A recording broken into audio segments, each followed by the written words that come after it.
in San Antonio. There were the bulls, the freight bulls, waiting for us. As we jumped off, they rounded us up and they put us in jail for trespassing. Even though I was presentable, I nevertheless went to jail.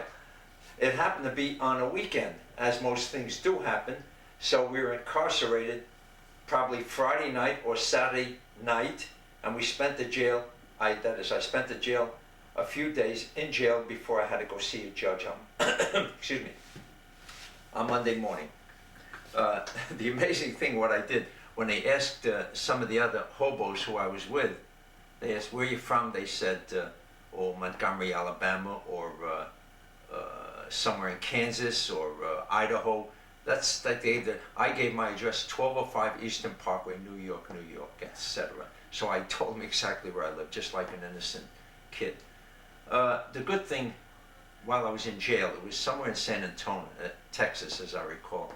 No one bothered me. I continued my writing, and at that time it was segregated. The blacks were in separate cells, and the whites were in separate cells. So this had a good bearing on my not being molested. If the blacks and whites were mixed up in these huge bullpens, we were all kept, there were 40 or 50 of us kept in one huge bullpen or big cell, I certainly would have been attacked or involved in some kind of fighting. But I'm glossing over this because I just want everyone to know how risky it was when you rode the freight trains and what could happen to you. Nowadays, now 1993, it's much more risky, and you're more apt to get into trouble as you were then. Okay, I did succeed in getting back to Brooklyn, and I don't remember even calling my parents. I don't think they had a phone. In those days, not everyone had a phone. So I just walked in on them one evening, and my father saw me at the door, and he was so shocked he almost fainted. He welcomed me back. I don't remember hugging or kissing him or my mother, but I was welcomed back into the household, and as though nothing had happened. They didn't even make any remarks because I was the good son. I did send my mother money to show I was a wage earner, and I did well in California. I just didn't spend my time doing nothing. After all, I did work, and I worked, the most important job I had was in a dye factory where I mixed clothes in a large urn that had to be dyed for certain customers. They wanted a blouse turned blue or something like that, and I'm the guy that did the mixing with the stick, and sometimes I mixed the colors. But it was a good job, and I located a room near my place of work, so it was very convenient. I don't remember what I did most every evening. There was no television. I think I went to the movies a lot, and I remember going out. I didn't travel all over Los Angeles, but on weekends I did visit my Uncle Isaac, and he took me fishing, and I had dinner with him and his wife, Chasha, and I fooled around with their grandson, Alan Zolkin, who later became a physicist at Berkeley. And I don't remember anything major. I used to watch the dancing on a Saturday night. I didn't have any girlfriends. I just worked, did a lot of writing. At that time, I was very engrossed in writing.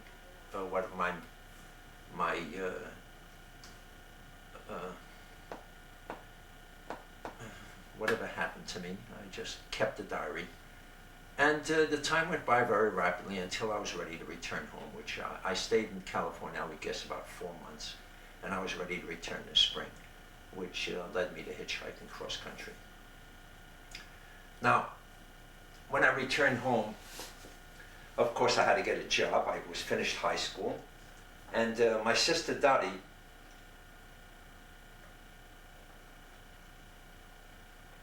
was married at that time, and her husband Saul got me a job at a friend's factory in New York City. And I did very well. They manufactured camera cases, and I learned how to do my work, so much so that I got a job for my friend Seymour Gordon, and both of us worked together. That went on for a few years.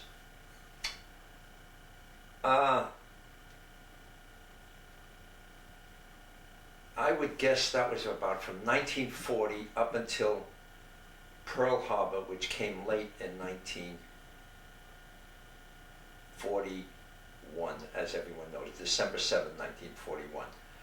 Prior to that, I did meet my wife Berta, as I described in an earlier discussion. Seymour and I were walking on Eastern Parkway, and we met these two girls, and one of them was Bertha, or Berta, and he pushed me aside, and he went with Berta, and I went with her girlfriend. I didn't interfere with him because he had the rights just by pushing me out of the way. He had more of an interest in her, not more of an interest, he just moved in faster than I did. Although I liked her right away as soon as I saw her. She was 16. I went away to California. When I returned, I was interested in seeing her again.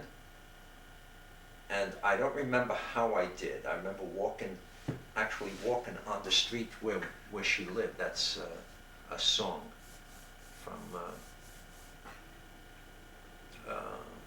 I can't remember the play. Walking on the street where she lived, but I was always anxious to see her. And a lot of time, when she went down from her mother's and father's apartment, she just stayed in front of her doorway, just standing there, just waiting for her friends or just to get out of the house. About Pearl Harbor. Now, I was working from about December or spring of 1940 up until December 1941. Pearl Harbor happened on a Sunday morning. And where was I? I was in a pool room, Bostel's Pool Hall in Brooklyn, New York. This is a very famous pool hall where all the young guys always went to learn how to shoot pool, perhaps bowl, but mostly to watch the pool sharks hustle each other. Instead of doing homework or instead of staying home, which there was no place for me to stay, so I had to stay out of the house on the streets. Instead of being on the streets playing basketball all day long, I occasionally went to the pool room. This was a Sunday morning. I would guess it was Sunday, perhaps in the afternoon. And there was a ticker there that gave you the ball scores and the football scores at that time. And suddenly there was an interruption that Pearl Harbor was attacked by enemy aircraft. And it was believed to be German aircraft because at that time the Germans were more a threat to the United States than was Japan. And a lot of us looked at each other. We were all Jewish kids, city bred, and we said, Pearl Harbor, what's Pearl Harbor? Where is Pearl Harbor? And someone said, it's out in the Pacific. And I remember someone else saying, what the hell is a naval base doing out in the Pacific? You know, we thought all naval bases should be on the shores of the United States. And we learned there was a huge naval base in the Pacific called Pearl Harbor, and it was attacked. Of course, the news started coming very fast. We went home, and we talked about it. We wondered, what the hell did this mean? And shortly afterward, we heard that it was very serious. It might lead to war. War? We didn't know what war meant or how it would involve us. And I remember going home with Seymour, and he said, or I said, if this leads to war, I'm going to enlist. And he said, me too. Or he said, I'm going to enlist. And I said, me too. Now, Seymour, he lived with his sisters, and I think both his parents passed away. So he had no strong family ties, as I had my mother and father and brothers and sisters. And we were ready to enlist. And sure enough, that evening or the following day, war was declared by President Roosevelt, and we heard it on the radio. So we went to the recruiting station the following morning. And lo and behold, it was so mobbed, there were thousands of people like myself and Seymour. And they told us to come back tomorrow. They'll have some papers for us. And we came back the following day. We couldn't even get into the recruiting station. It was so mobbed. We had to form lines. And a lot of us got hungry. And we were told to come back the next day and the next day.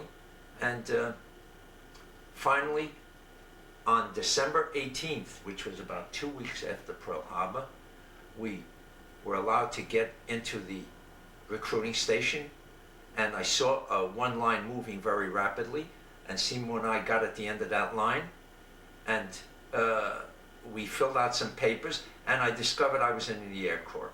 I didn't have any preference at that time. I think I was ready to go into the infantry. I wanted to be a doughboy, or one of the dog feet, they called them. I wanted to be in the infantry. I thought it would be exciting, but there I was in the Air Corps. I went to, my first station was Fort Dix, New Jersey, and at that time my sister Dottie was pregnant. So we devised a scheme where I could get a couple of days off. Just already I started scheming how to get days off from the Army. And she sent me a telegram when the baby was born, and I petitioned the Red Cross, and sure enough they gave me a 3-day pass. Well, I went to see my sister Dottie and the new baby, whose name was Harriet, and then I decided to walk to Berta's home, or apartment house. I wanted to see if I could possibly run into it. And would you believe it, the angels were smiling at me as I walked down that street. There she was standing in front of her apartment house. It was unbelievable. This was a dream come true. And I liked her very much. You can almost say I was smitten with her the first time I saw her. And now that Seymour was back at camp and I was alone with her, I just wanted to go out with her, and I did. She went for a walk with me, and we were very fond of each other. Now this was early in January 1942, and I went back to camp and I told Seymour, and he looked at me funny, and he sort of shrugged his shoulders and he said, well, let's see what happens, you know. And I kept writing to her, she kept writing to me. She also wrote to Seymour, but I guess my letters were more personal or passionate. And I fell in love with Bertha. And I was really, oh God, I thought of her constantly day and night. She was a lovely, lovely girl. She was about 17 at that time when I met her, or just about turned 16. No, she had to be close to 18, because I had to be 20 when I enlisted. My mother and father had to sign for my enlistment, so I was under 21. Well, I was moved around from one Army base to another. Luckily, I did well in my studies. I was selected to attend a mechanic school, an airplane mechanic school in Kansas City, and I did well in the school there. And when I graduated, I became a corporal, and they gave me an airplane. I became a crew chief on an airplane, a small two-seater airplane, but it was called a primary trainer, and I became the crew chief, which was a big, big achievement for me. As a city boy, I knew so little about mechanics, but apparently something inherent was in me that they knew I could catch on or do the work very rapidly. I was stationed in Kansas City, Missouri, not Kansas, for about 4 or 5 months. I wrote letters to Bertha every day. I received letters from her every day, and we both knew that love was developing between us. I was then sent to Fort Leavenworth, Kansas. They had a small air base there, and I became a crew chief. And we trained pilots in the primary trainers. This is where they first got their training. The earliest training was in the smaller planes.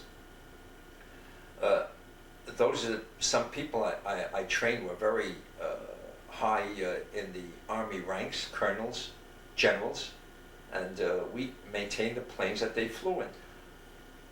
Also, the Indonesians had to flee from the Japanese, and they wanted to be trained so they could get back to or reconquer their country, so we trained them as well. Now these were white Indonesians. There weren't any blacks or colored pilots in those days. I remember most of them had Dutch names, and most of them were Dutch. A lot of times I pretended to be Dutch because I looked the role of a Dutch when I went into Kansas City, Missouri, when some of the people saw me in the street, and and I wasn't dressed properly in uniform. Somehow or another, they thought I was dressed, and I pretend I even had an accent. I went to the USO dances, and it was fun. I always enjoyed dancing, even though I didn't know how to dance, but I worked at it. My romance with Berta continued, and I was in love with her, and she was such a beautiful woman, young lady at that time. She was adorable, sweet, and so nice lady, nice girl. And the first furlough I had, now we're talking about June 1942, I sent her a letter of proposal. No, I didn't. I bought a ring through a friend of mine who was a jeweler, Oppenheimer, his name was, Serge Oppenheimer, a refugee from Germany. We were both working as mechanics, but I asked him to buy me a ring, help me buy a ring, and he did. And when I went back to Brooklyn, I asked Bertie to come for a walk with me. And we walked to Lincoln Terrace Park, which was the park near where I lived. And we sat on a bench near the tennis courts. And I actually got down on one knee and I proposed to her. And she accepted. She hesitated for a brief moment. And God, my heart dropped. I thought she was going to say, oh, she had another boyfriend or something like that. But no, she was scared about her parents, especially her father, who would object to any proposal or any marriage. But she accepted. We announced the news to our parents. My mother was almost laughed at it because she said, what am I going to do? Get married to a girl? And she called her, quote, like my mother. She didn't know her. She called her Pishika. That's funny. That's the way my mother was. She made fun of, most of the time, whatever I did, because she didn't think I was up to snuff, because after all, I did run away. I was not an affectionate son. So she sort of made fun of me and what I did, or even attempted to do. But I was always striving to please her. Well, anyway, when she met Bertha, she liked her immediately, as did my sisters and brothers, and they all loved Bertha. I think she invited Bertha to a dinner at home one night at Eastern Parkway, and Bertha was a smash, and we became engaged. Oh no, we got married right away. We were married June 8th by a judge at City Hall in New York City. And then we were later married in a Jewish ceremony the following Saturday, or the upcoming Saturday, in her Aunt Esther's home, which was a wonderful, all her aunts and uncles and cousins were there. And it was a big affair, and I enjoyed being in with a big family like that, and they all liked each other, and a lot of good feelings. So I was happy to be married to Berta and involved in such a huge, lovely family as was hers. We went for a honeymoon, and where did we go? We couldn't travel much. We didn't have much money. We had very little money. I don't think we had any money. We went to the Hotel St. George in Brooklyn, New York. We stayed there for a week, and we had a lot of fun. We went to some shows. We went dancing. We went swimming. We had good meals, and we were in love. That's what mattered, as long as we were together. Her father, Mr. Hector, was not a likable man. He objected strenuously to the marriage, and he was difficult to get along with. I tried my best to get along with him, but he was from the old school. He was hard-nosed, and he ranted about the wedding. He didn't approve of it, and I always had a difficult time with her father, always. From the moment I met him till the day he died, the father was a problem to me. Her mother was very lovable. Her mother was a charming lady, Mrs. Hector, very charming lady, and I liked her. She was very pleasant.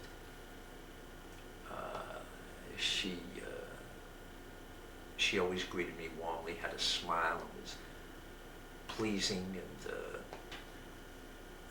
I have fond memories of her. Unfortunately, she was a sick lady. She had a Parkinson's disease, and there was a tremor whenever she sat with us or she ate with us. She walked rigidly. Her face was sort of frozen, and she was a stout woman, a heavy woman. So from all appearances, you would think that she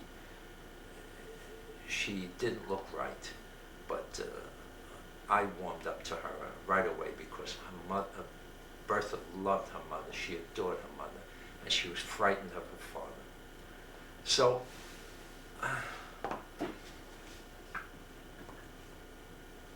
Berta remained with her mother and father while I went back to camp, and then I was stationed. Then I was sent to Stuttgart, Arkansas, where I was a crew chief of another airplane. In Arkansas, it was a brand new field, Stuttgart or Stuttgart, Arkansas, which was near Little Rock, between Little Rock and Memphis, somewhere around there. And I became a sergeant. And if you were a sergeant, you could live off the base in Stuttgart. You didn't have to be confined to the base. So with that in hand, when I became sergeant, I sent for Berta to live with me in Stuttgart. And here was this young Jewish girl who never left Brooklyn in her whole life. She just knew Brooklyn and New York, Manhattan, that's all she knew. Oh, we went to Jersey one time, the Palisades, and we had a wonderful afternoon and day we spent at her Aunt Sadie's house in New Jersey. I think it was Rutherford, I don't remember too well. We had a wonderful day and night together at her aunt's house. And here was Berta, married, living in Brooklyn with her parents during the war, the early part of the war, and suddenly I asked her to come join me in Stuttgart, Arkansas, to live off the base, and every time I had free time I would come stay with her and then go back to my job on the base. Well, we did that for 1 year. She was frightened. She had to get on a train and then a bus, and she was so frightened to have left Brooklyn alone, traveling alone. Most of the times there were soldiers everywhere, so she traveled on a troop train with soldiers, and the bus was loaded with soldiers, and she was so scared. Well, she made it to Arkansas, and we were reunited, and we spent a year in Arkansas until I got my traveling orders to go overseas. We had a good time. We met many friends who we enjoyed being with, but when I returned after the war, we just never got a chance to see each other or see the friends again. I think one time I went to Chicago by myself on the way to Los Angeles, and I stopped off and see Serge Oppenheimer and his wife Sarah, and they greeted me nicely, and we recollected old times, but then we never got in touch with each other again. 1 year in Stuttgart was very, looking back, I think we had fun. We had a good time. Berta was just a housewife, and she stayed at home while I went back and worked. I worked in a hangar. I was on different shifts. I worked mostly on controls in the aircraft, big aircraft at that time, or I worked on sometimes the electrical equipment, sometimes hydraulics. It depends on what my specialty was and whatever I learned. And I worked on a shift, and I worked different hours, and I came home different hours. Would you believe Bertha went to work in a rice factory? Stuttgart was the center of rice growing in Arkansas. And Bertha worked in a rice factory, and she had to use her hands on an assembly line. And it was so tedious. After 3 days, her wrists were in pain, and so were her fingers, so she had to quit the job. It was so tedious for her. But other than that, she didn't do anything except be with her, the other Army wives who were in Stuttgart. And we went to the USO a lot, and we went to movies, and I worked on the planes until I got my orders to go overseas. When I went overseas, Berta went home to Brooklyn to live with her parents, and I shipped out of Hampton Roads or Norfolk, Virginia. I was on a troop ship, and as we headed towards Europe, there were about 40 other troop ships, and we were guarded by many destroyers, and submarines also came along with us to protect us. It was a huge convoy.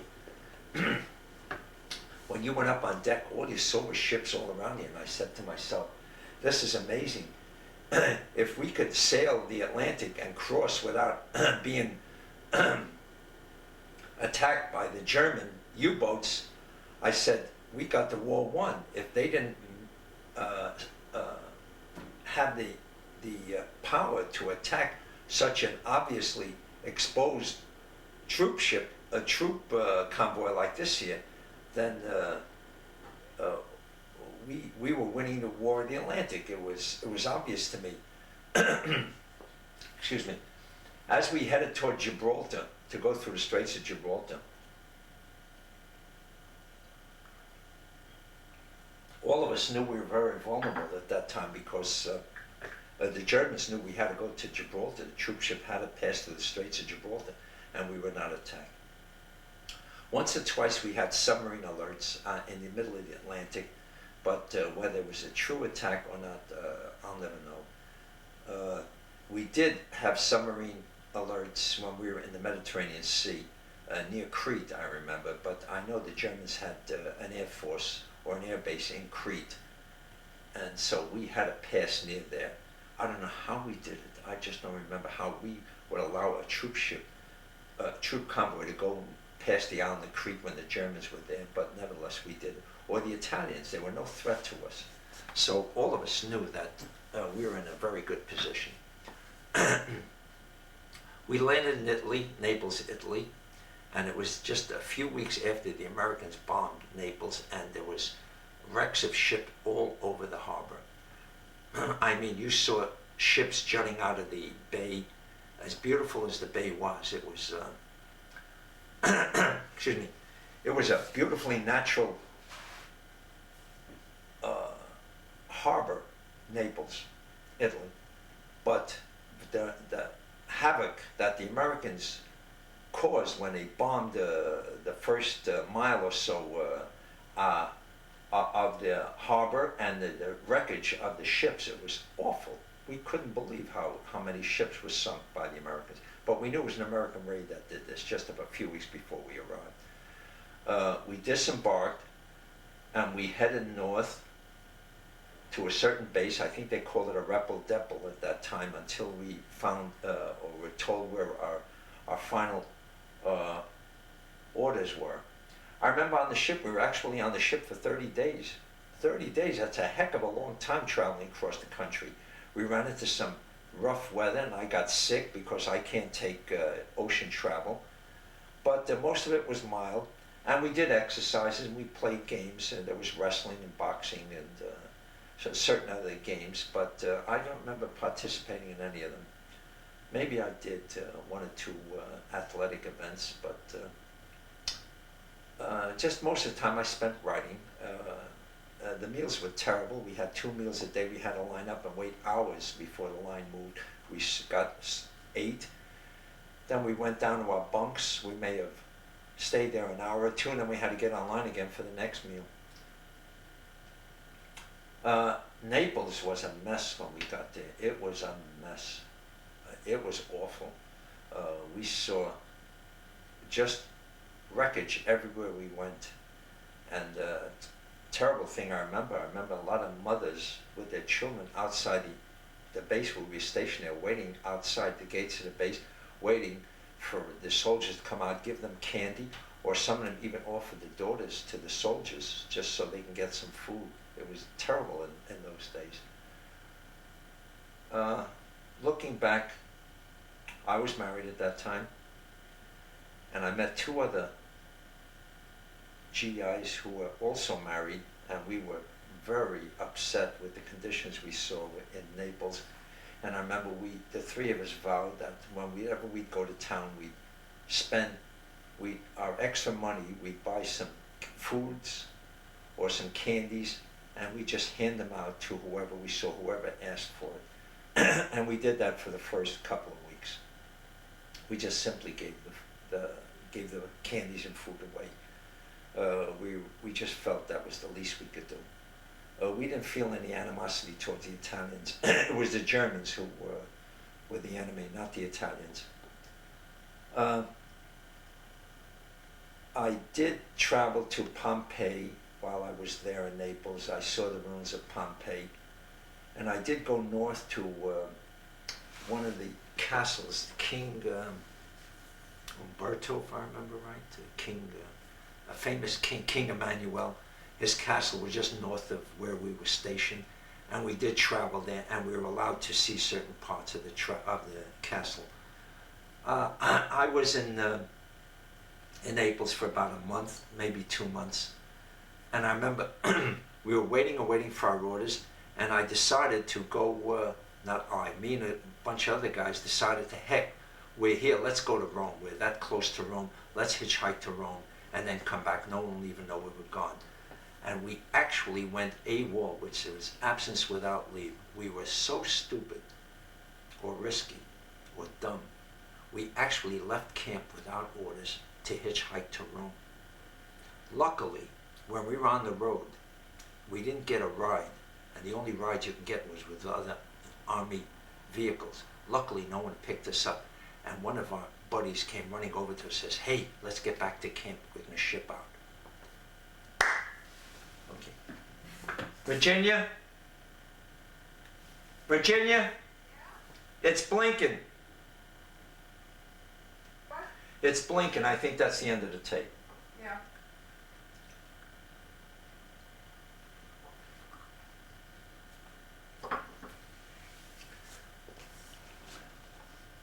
Is it on standby? It's the end of the tape. It's getting close. Just talk on for Oh. a few minutes. It is getting to the end. Oh. Okay, we went back to camp, and we got our.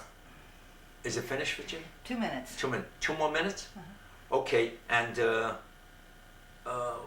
we had our orders. Where were we going? We were going to Egypt. Egypt? What the heck were we doing in Egypt when the war was going the other way into Europe? But here we were sent back to Egypt.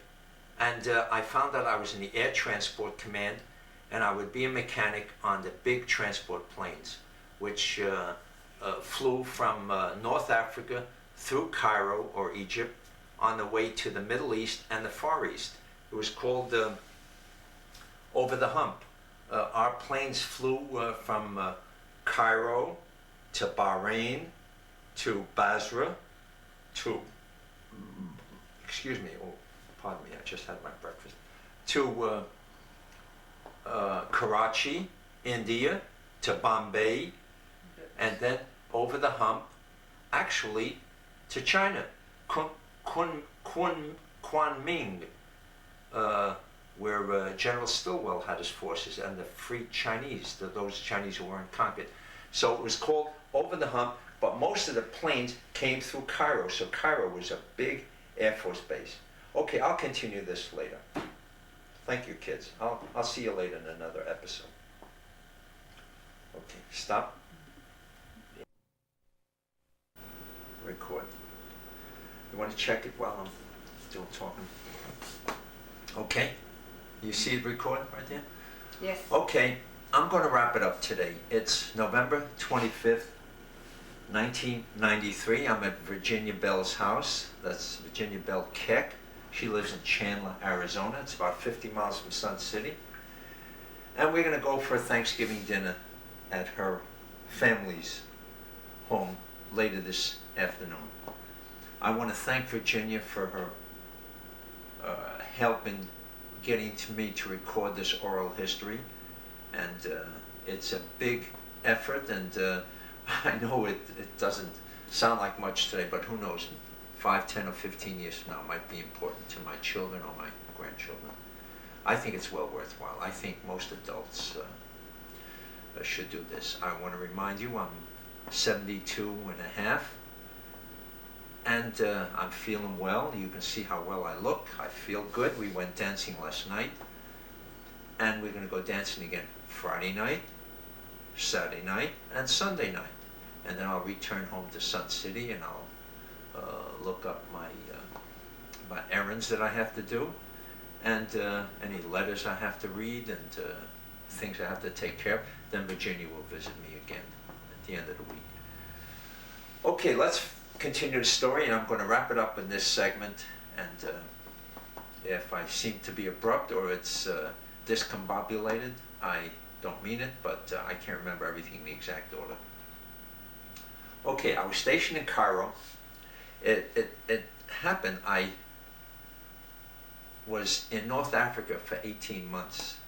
Not only was I stationed in Africa, I later went to Casablanca. I was stationed there a while. And then I was stationed in Tripoli, Libya, for about 8 months, towards the close of the war. I was there during VE Day, that's Victory in Europe, and VJ Day, Victory in Japan. Okay, on arriving in Cairo, some funny things happened. I remember the first pass I had, they allowed you to go into Cairo. At that time, I was a buck sergeant. I had 3 stripes. We went into the streets of Cairo. It was very exciting, teeming with people. And I remember some Egyptian, we call them WOG, WOGs, Wily Oriental Gentlemen, WOGs we call them, just like the French were called a disrespectful name, as were the Italians. The Egyptians were called WOGs. And he approached me and some other guy who I was with that day, and he said, why don't you take this amount of money? He handed me a roll of lira. He knew we came from Italy. Somehow he saw the insignia on our shoulder. And he said, you go into the American the exchange there, and you trade into dollars, and you give me some, and you keep the rest. And it sounded so simple. Little did I know I was involved in black market, money racketeering. And we did as he requested. He gave us the money, and only weeks later did we realize that we were involved in some kind of petty larceny, I suppose, whatever it was. The funny thing about it is that in weeks later, when I was at camp, I was asked to caution newcomers into Cairo not to do this. So here I was, guilty as all hell, and yet later, weeks later, it was my job to blow the whistle on such a practice. I worked as a mechanic in a huge depot. We worked around the clock. Sometimes I worked the midnight shift, sometimes the evening shift, and sometimes the day shift. And I remember working on hydraulics was my specialty. Controls in the cockpit was another specialty, etc. What made it interesting in Cairo, some reason they wanted to start a magazine there, and someone must have looked up my records and saw that I knew something about writing, or I was interested in public relations at that time, and they tapped me to work with a certain captain in intelligence, and we started a magazine. It was called, I'll be done, I can't remember. It was such an important magazine, but it was a slick-coated magazine, and it was done well. And from that, I began my newspaper work. Anyhow, most of the time in Cairo was spent as a mechanic, although I did in later months. I was in North Africa for about 18 months.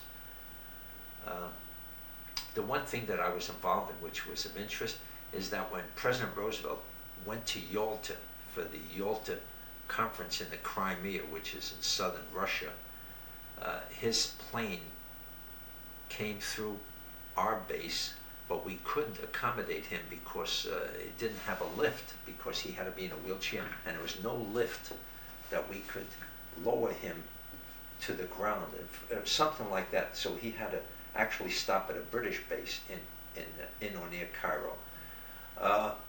I guessed a conference was going on, and my captain was very busy. So when he learned that I knew about the conference, it was top secret at that time, he swore me to secrecy, and I did. I didn't tell anyone until after the war that in some way I helped my captain.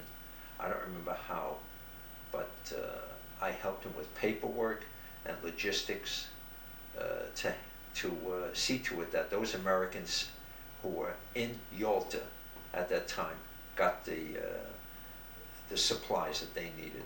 So in a small way, I was involved in the Yalta Conference.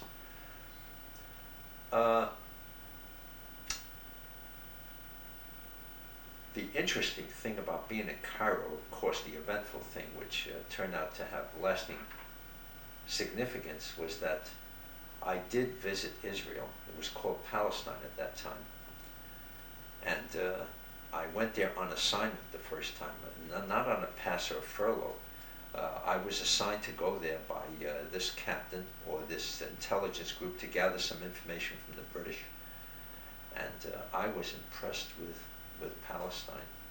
I met some American Jews there who took me to their kibbutzes. And I always kept in touch with these people, even long after the war was over. I visited many cities. I traveled all over Israel or Palestine at that time. And little did I know at that time that the stories I would tell about Israel or Palestine would get to the ears of my daughter Rosalie, who eventually would ask to go on to visit Israel, which he did. And little did I know that it would lead to a lasting stay in Israel. But because I was stationed in Cairo, that's how I was introduced to Israel. I went there many times on official business, mostly to deal with the British. And I had to get maps and some little bits of intelligence which amounted to nothing. But I was able to go on these 3 or 4 day passes to Palestine.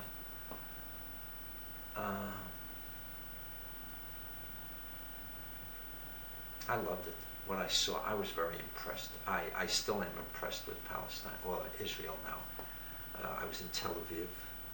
I visited kibbutzes, which were very primitive in those days. And it was a pleasure to be among Jewish people again. These were these were mostly refugees from Europe who, thank goodness, had Israel to go to, because the Americans at the time shut the doors and did not allow Jewish immigration into the United States at a certain point. And Roosevelt was responsible for that, even though he was supposed to be a friend of everyone. But it turned out later he and his cabinet did not approve the Jews or migrating or being rescued to come to America.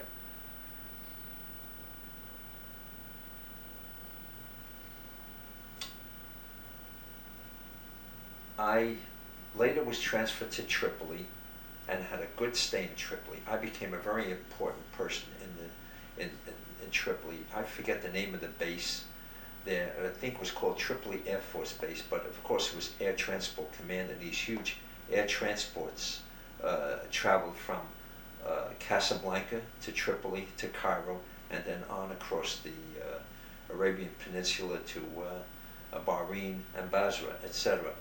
But Tripoli was a big base, almost as big as Cairo. It later was renamed Wheeless Air Force Base, and it turned out to be a very instrumental base with any negotiations that were done with Libya after the war. I became the editor of the local newspaper, of the Army Air Force Base newspaper there. I think we called it Jet something. I can't remember, because I'm mixed up with other Jet. But it was an influential newspaper, and I was the editor. I wrote all the stories, and I became very interested in newspaper work and in printing.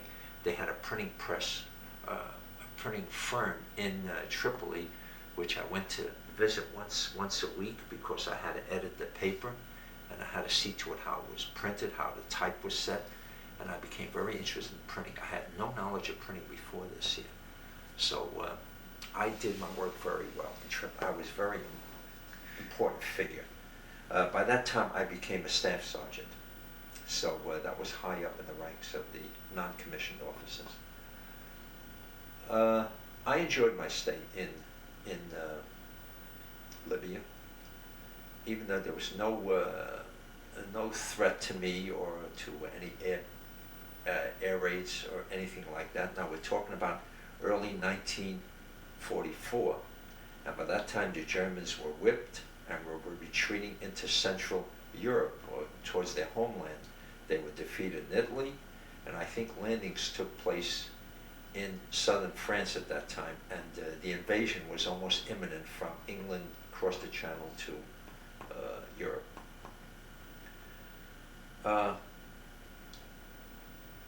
I was stationed in Tripoli for about 8 months, very productive. I did good work. I was pleased with myself. And I wrote letters home to Berta every single day, and she wrote to me, and I was deeply, deeply in love with her. I missed her very much. And it was a long 18-month separation. But our letters were wonderful, and I knew my heart went out to her, and I knew I married the right girl, and we were very much in love, and we were destined to continue being in love and to be happy with each other. When the war was over, I remember printing a very VJ Day celebration. Finished Japs was my big headline, and it won the attention of most of North Africa at that time, the way I promoted that story, that news story. And I remember we went to celebrate that evening after we put the paper to press. We went to an Italian place somewhere in Tripoli, and we had a good meal. And everyone celebrated with the Italians and the Americans, and we congratulated each other, and we were very happy with the victory in Japan, which ended the war.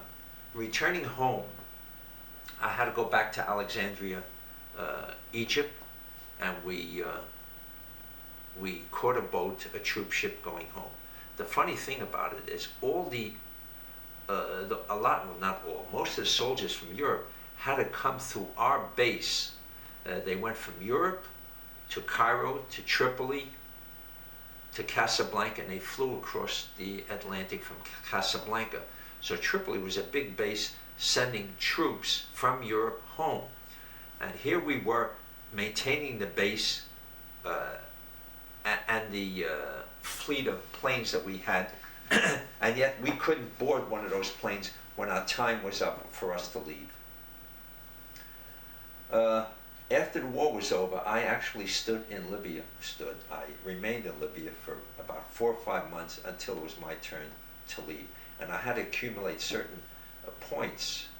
You just didn't leave by alphabetically. You had to accumulate a certain number of points, how long you were overseas, whether you were in combat or not, and you gained certain points. And when my points were up, they sent me to Alexandria, Egypt, where I was sent home by a troop ship. Now, we left in the middle of winter. It was December of 1945. And as soon as the boat left Alexandria, I got sick, seasick. It was a rough voyage. It took 2 weeks. And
we were very lucky. A cousin of mine, Gussie, lived in Astoria, Long Island, or just where Long Island started, from Queens, and she located an apartment for us, and were we happy to get an apartment.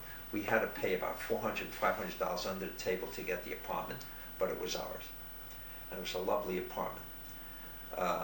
She loved it, and I did too. It was a brand new building, and it was in a good neighborhood, and we were very happy. I started work as a printing apprentice. I knew I was interested in printing, and the only way I could get a job was to go to the print shops. I was not an official apprentice, but I knew the only way to learn the trade was to start at the bottom.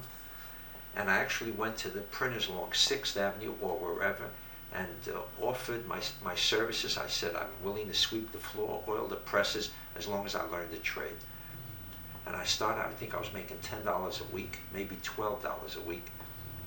And yes, I oiled the presses every day. I came early, I swept the floor, and I delivered errands. But little by little, I learned something about setting type and running presses. And little by little, the more I learned, the more confident I was to leave these small places and go into the bigger places. And that's how I learned printing, is from the absolutely rock bottom and at a very low salary. And we lived in this apartment in Astoria, and I think I was earning maybe $30 or $40 a week at that time. This takes us back to, I would say, 1946, 47. And we felt very secure and very confident. Berta was not working. She was home. She spent the time home. And I felt it's time for us to have a family.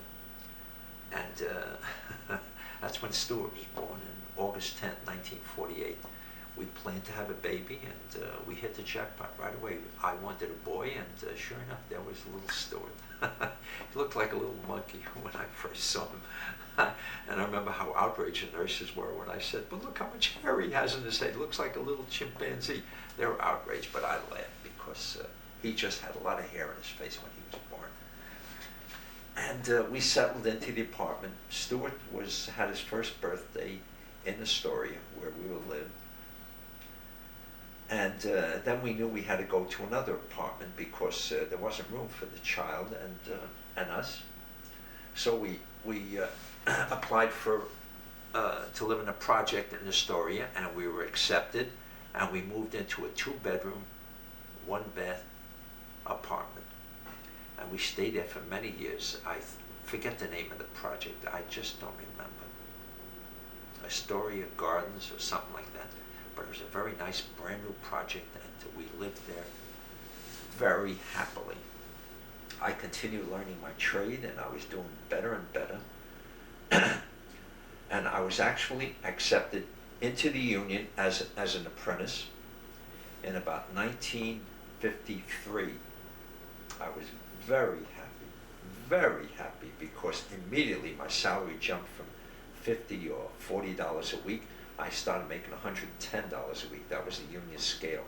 And I only worked 35 hours, or perhaps it was 38 hours at that time. Maybe it was 40, but it was a big step forward for me. And we were very happily located in this project in Astoria, and we decided to have another baby, and Rosalie came along in 1954. Berta was very happy. She wanted a young girl. She wanted a baby girl. And actually, Berta wanted 6 children. She told me that time and time again, 6 children. She wanted a lot of children, but I didn't want to have more children. I just felt we couldn't afford it. We'd have to have a big home, and it would be a strain on both of us. So I was happy with a boy and a girl. As we prospered, and being a union man, I started earning overtime, and we were doing very well, and I felt confident enough to purchase our home. I'm going to try to wrap this up in this hour segment. And I kept looking in the papers, And when I had time off, I went visiting homes in Long Island, which was an extension of Queens and Astoria. So I wanted to move out to Long Island, where many, many hundreds, well, I should say thousands of young families decided to move. And it was a booming market for new homes, and new areas were opening up. And I loved Belmore, Long Island immediately as soon as I saw it. I remember getting off the Long Island Railroad and seeing the town of Belmore, and I said, this is for me. I love the town, and any homes that are built around this town, this is the home. This is the place I want to settle into. A new development was being built. It was called Crown Haven, and I think the home sold for $18,000 without a garage. And I was impressed. It was a split level. It had 3 bedrooms, 2 baths. The garage was extra. I didn't want to pay for the garage at that time. I said, who needed it? I had my car at that time. I felt we didn't need it, but that was foolishness. We later agreed to have the garage, which cost us, I think, an extra $1,000. And we moved into Crown Haven, I think, in about 1956 or 55. And we made new friends. We had a lot of friends, and some of them were long-lasting friends. Berta was a very friendly and sociable lady, and I was sociable as well. We had a lot of friends. Stuart liked it. At that time, Stuart was about 6, 7 years old, and a lot of friends were outside on the street at Williams Court is where we lived. I can't remember the address. 2492 Williams Court, I think it was. And the zip code was 11710, as I recall, in Belmore, Long Island, New York. Our kids loved it there. They had many, many friends, always something for them to do. Stuart was a well-behaved kid. I didn't know how bright he was until one day when he was about 5 years old. I asked him to help me put up what I call a jungle gym in the backyard, where that was a combination of swings and a slide, and it was a big thing. And I asked him to carry the tools and come back with me and just hand me the tools as I needed them.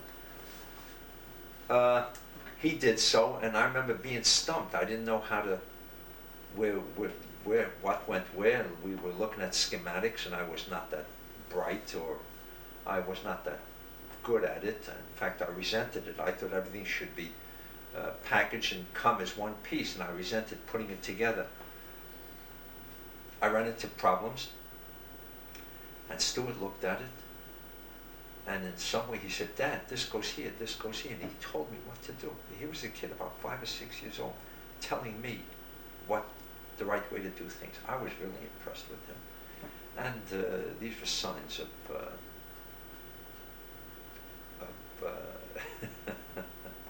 intelligence that this young man had, which awed me even at that early age. I've always been in awe of my son, Stuart. He was good with his hands and good at fixing things, and very bright. Stuart was a good student. Did very well in school, a lot of A's. He excelled in math. And Rosalie followed very well in his footsteps. We lived in Belmore about 25 years, I guess so, up until 1978. So from about 1955 or 56 to 1978, we lived in Belmore, Long Island. We had many friends. During that time, I knew I was ready for early retirement. I knew I wanted to retire early. I knew printing was a strain on me. I had responsible jobs, and the competition was fierce, and I had to make a lot of money because I had a big home to take care of, and I had to work overtime. I had some good jobs which I gave up. For instance, I had a situation at the Wall Street Journal. I was a regular printer. I was accepted into the firm, which meant profit sharing and other benefits if I would have remained with that firm for 25 or 30 years, or even 20 years. But I remember giving up the job because I wanted to earn more money in the advertising houses where I can earn overtime and hopefully get off the night shift. By staying at the Wall Street Journal, I had to work nights for many, many years, and I didn't want to do that. I hated working nights, to be away from my family and the social life. I remember I hated coming home at 2 in the morning or 1 in the morning, having some milk or some cookies, and then go to sleep, trying to go to sleep, and then waking up if there was a noise in the street, and then I'd be groggy and do some tasks, work around the house, and then have my lunch, and then prepare to get on the Long Island Railroad to go to work. It was terrible. I didn't like it. Berta didn't like it. And I wanted to get a day job. And the only way to get a day job was to leave the Wall Street Journal, which meant being situated there, but working nights for many years until there was a vacancy. Well, I did succeed in getting some good jobs, and I made a lot of overtime. I made a lot of money, and I did well up until the year I left in 1978. And what made me leave? I had my 25 years in as a printer, and I didn't get any benefits from leaving, but except a pension, which is a small pension, but nevertheless I was pleased to get a pension. And I didn't need that much money, neither did Berta. And we looked to settle either in Albuquerque, New Mexico. I'm talking about retirement. I always wanted early retirement. Or Hemet, California. I was interested in there because some friends of mine told us about Hemet, California. And we also thought of other places in California because my family was there, but it was very expensive. And luckily I made a trip down the Grand Canyon in 1964 or 66, and I was very impressed with Arizona, and I knew I loved Arizona because of the Grand Canyon. When I made that trip down the Colorado River, down the Grand Canyon, I was smart enough to rent a car to go to Sun City, Arizona. I never heard of Sun City, Arizona. Some people on the trip mentioned it to me, and they said it's a good place to retire to. And I said, oh, well, then I'll rent a car and travel down there. And I love Sun City on site. I loved it. I loved it on site. And I knew when my retirement came at a certain age, so let's say when I was over 50, over 55, and I had my 25 years in the Union, that I could come and retire to Sun City, Arizona. And as you probably know, that vision came true. I did exactly that. I waited my 25 years in the Union, and I waited till I was over 55, and Bert and I left Long Island to settle in Sun City, Arizona. Now this was a big shock to our kids and to our friends because we were both very young. Imagine how youthful I looked 15 years ago. I looked like a new kid coming into where a lot of older people were living. And Berta with her, Berta was gorgeous. She's always a gorgeous lady. Her black hair, and she was stunning, good-looking lady. And here we were settling with older folks. She always felt uneasy being with the older folks. That uneasiness stayed with her for many, many years until she felt at home in Sun City. As you know, or maybe you don't know, Berta became a real estate agent in Sun City up until the time she died. I'd say she was an agent for about 8 years, and she studied, and she passed her tests, which is very unusual because it was a tough test. She did very well, and she was a wonderful agent. She helped with our income. I knew I was 57 years old when I retired to Sun City, and I knew I had to wait 5 years to get my Social Security at age 62. So I did odd jobs. One of the jobs I had was a Culligan man. I was the Culligan man in Sun City for 2 years, and I did very well. On my own initiative, I I got sales. I met a lot of people. I drove around in my golf cart. I promoted Culligan. I went into meetings once a week into the city of Phoenix where I met my bosses and we talked over promotional plans. I did very well. I earned a lot of good money for 2 years, and then I had some other jobs which were not worth mentioning, but I knew I had to take these jobs for the 5 years until I hit 62. And I'm glad, looking back, I'm glad I retired at an early age. And later I convinced Berta to retire at age 62 instead of waiting to age 65, which she originally wanted to do. Berta and I, there's no doubt in my mind, we love Sun City. We loved it from the day we moved in. Berta's remarks was, well, now that we're here, let's close the gates and allow no one else in. She didn't want any other young people coming in as we did, and she liked being with the old folks because they're very gentle and everyone's very pleasant with each other, and she got along well with anyone and everyone, but she always enjoyed it. However, back in her mind was the fact that she left her good friends like Edith and Murray Bromberg, our next door neighbors, Miriam and Herb Weiss, and Edna and Sam Klein on Williams Court, and I left all my buddies on Williams Court who I knew pretty well. But I was sick and tired of riding that railway, spending all that money to go to work, and tired of my job. I just wanted to retire. It was a strain. I always had a responsible job as a printer. I always became one of the top guns in the shop. I always was in a responsible position, and it was an effort for me to continue doing this, and I just wanted to retire as quickly as I can. And at a certain point, I knew it was proper for me to retire, which I did. When we settled in Sun City, Berta took it easy. She was a housewife, and she became friends. We socialized, we played bridge, we went dancing, we attended some classes. I worked, however menial. I didn't care what I was doing. I looked after some old people. I became an aide or a companion to them. I gave them showers. I took them to the rec centers. And meanwhile, I held down a job.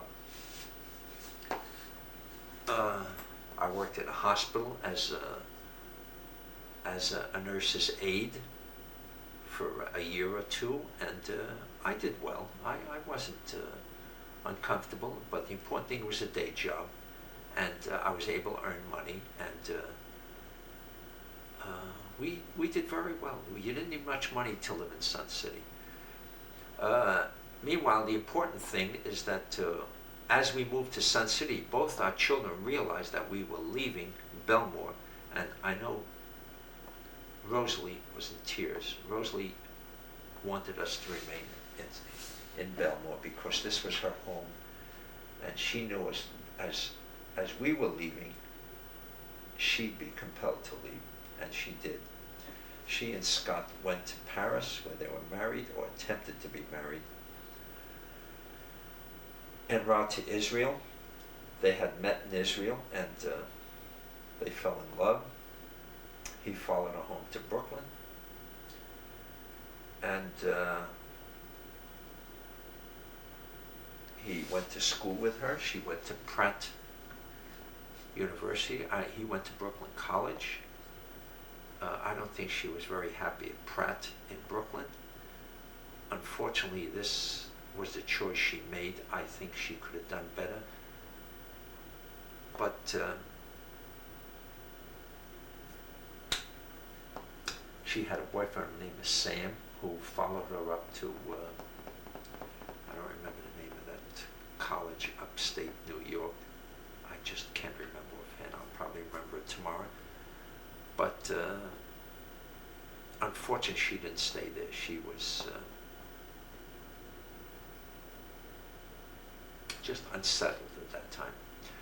Stuart also was unsettled. Stuart did well in his grades, and he graduated with high honors from high school, but the school he went to, he fared badly. That was MIT, and he became sick, and we had to look after him until he regained his health and his desire to continue college, and then he did very well when he made his selection. And of course we helped him. Rosalie, I'm going to close this. I probably have another 15 or 20 minutes. And if there are any gaps in my story, I suppose you grandchildren, I'm talking to my grandchildren now, I'm talking to Sarah, I'm talking to Mayan, Rachel, and David. If there are any gaps in this story that I can't recall, or the sequence of events, you'll have to ask your parents. But when Rosalie settled in Israel, of course we went to see her, and we went many times, and I remember well, actually the first time when she had her first baby, Sarah, so that was a wonderful trip we made, and we saw that gorgeous baby. She was so pretty the day she was born. She was very, very attractive little baby, and she still is today. She's probably 8 years old right now. We went to visit Israel and Rosalie and Aryeh quite often, and I know they were glad to see us. And unfortunately, little illnesses cropped up when I was there. One time I had a bad cough. Another time I had that prostate trouble, which was scary, but I recovered nicely. And Stuart, by that time, had graduated from Stony Brook. He went to work in Oak Ridge, Tennessee, and then he got a job at I can't recall, UCLA, California, and then Caltech, California, and then eventually to Princeton at the Forrestal Plasma Physics Laboratory. I forget a PPPL at Princeton, where he is today. And in fact, it's November 1993. This is on the verge of a huge experiment which expects to go off smoothly in about 1 month from now. I enjoy my retirement. I always did. I always had a lot to do. Berta had a lot to do. She was busy with her job. And we had many, many good years in Sun City, Arizona. Many good years. I loved to play tennis. I loved racquetball. I loved dancing. I was active in the dance clubs. The unfortunate thing was that we did not know that Berta was becoming ill. None of us knew that her fatigue or her slowness, and she couldn't strain herself, was some kind of circulatory problem or hardening of the arteries. We didn't know. We had no idea. In our trips during the summer, we went up to Flagstaff for the summer, and then we went to Logan, Utah, every summer for about 6 or 7 summers, and we both loved it. But little by little, Berta slowed down. She slowed down her dancing and her activities, and we played a lot of bridge, and we went for walks together, and we swam together, but she was not the same Berta that who enjoyed more strenuous activities when we first moved to Sun City. Her passing was very, very sudden. Very sudden. It was such a tragedy. She didn't know it. I didn't know it. Then the doctors, no one gave us a clue how seriously ill she was. Unfortunately, she had the flu at the time she had her heart attack. She was undergoing a lot of tests, and she was in great pain from the flu which she contracted, and it made her sick. She was retching a lot, and yet she couldn't vomit, so it made her very sick. I remember taking her to the Boswell Hospital, and they sent her home. And I said, honey, I'm going to take care of you. You're going to get over this. She said, I'm in such pain. My stomach hurts. We didn't know she was on the verge of having a heart attack, or that her circulatory problems would kill her. One day, it was late March of it was 4 years ago, 1989, I believe. We were on our way to see this doctor, this heart specialist. By the way, he was an Israeli, a young Israeli, and he was going to gather up all the information from her chest specialist, from her circulatory specialist, from her stomach specialist, all these people that we went to see because we knew things weren't right with her, and we were on the way to see this doctor who will give us a report on just what we can learn from all these tests and how she could handle herself. We got in the car. We were on our way to visit this doctor. She was feeling fine. We woke up that morning. We kissed, and we hugged each other. We played with each other as we did every morning. Bert and I were very much in love. We loved to kiss each other and fondle each other. That continued. We were married 46 years. We had a very, very strong attraction to each other. And that day, the morning that she died, we actually woke up, we petted, kissed, and had fun that morning. She got dressed, we got in the car, and as we usually do, she fell asleep, sitting next to me, en route to the doctor. And just when we were about 10 minutes away from the hospital, the doctor's office, she woke up with a start, and she started to perspire. She said, I don't feel good. And then the first time in life, she said, give me one of those pills. What do you call it? I just can't remember what it was. That is supposed to reduce the onset of a heart attack. And she took her first pill, and she started to feel a little better. And she said, get me to a hospital right away. And I was only minutes away from the hospital, and I got her there as quickly as possible. And she was taken to emergency. And they told me she was undergoing a heart attack. She was having a heart attack. But she was doing very well, and she was resting comfortably. And just before they put her into the acute ward, I saw her briefly, and she was complaining about her stomach and how she was in such great pain. And she said how terrible she felt. She says, oh, I wish this were over. I wish they would do something about the pain that I feel. Well, she was in acute care for about 7 hours or 8 hours, and she was doing very well. I saw her on the hour. Every hour I saw she communicated with me. She was being fed intravenously. She had a lot of things in her mouth and in her arms, and she knew who I was. She responded very well to me. And I knew that when I take her home, I would have to look after her. And willingly, I was prepared to look after her when she got well and returned home. And she'd recover from this here. Unfortunately, she slipped into a coma, and she never recovered. What? The coma she slipped into, I guess she couldn't take the pain.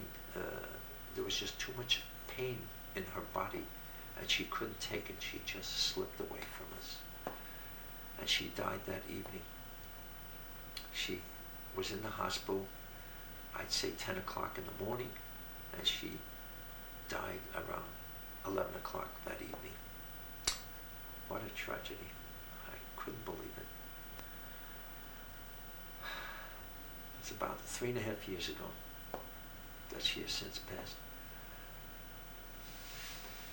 And I remember being home alone and crying many nights. How much I missed her. I couldn't believe she was gone. And little by little I came out of it. Weeks, a month or two later I went out and I started going to dances and playing ball and a little bit of, see how much time I have left, Virginia. I'm going to wrap this up. We've been talking 48 minutes. So I still have time, it's on, everything is okay? Mm-hmm. You see me all right? Mm-hmm.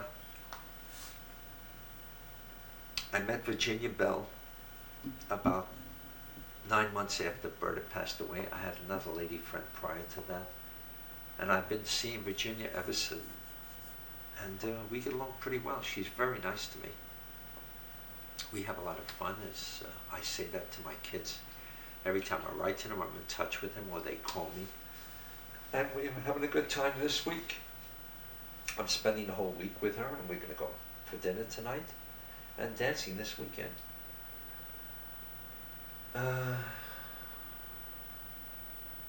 I'm doing very well at age 72. I'm able to play racquetball, able to go dancing.